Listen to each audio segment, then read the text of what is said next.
त्याच्याकडे कामाला वगैरे काही नाही. अच्छा. फक्त तो माणूस प्रामाणिक आहे. आज त्यांची मिसेस राधानगरीची सरपंच होते हं.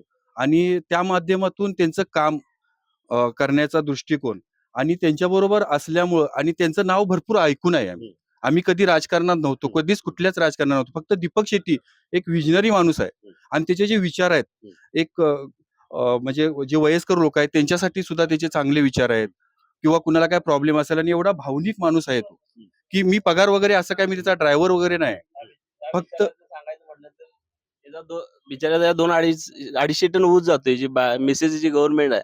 एक भाऊ गव्हर्नमेंट आहे, भावाची बायको गव्हर्नमेंट आहे.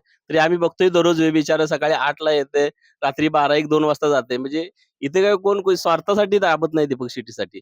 फक्त प्रामाणिक दीपक शेट्टीचा प्रामाणिकपणा आणि त्याचं निस्वार्थ लोकांच्यावरचं प्रेम ह्याच्यासाठी बरीचशी आम्ही बघतोय ना, आज जरी बघितला तर त्या माणसाच्या मागणं एक 100 माणसं तरी दिसतात. कुणालाही विचारा, कुणाला ₹1 आमिष नाही दिलेला, ₹1 नाही दिलेला, कुठलं जेवण पण देत नाही तो बिचारा. तरी पण माणसं पदरचं जेवतात, पदर खिशातलं घालतात आणि त्या बिचाऱ्यासाठी फिरतात. असं आम्ही दररोज बघतोय आता वाटण.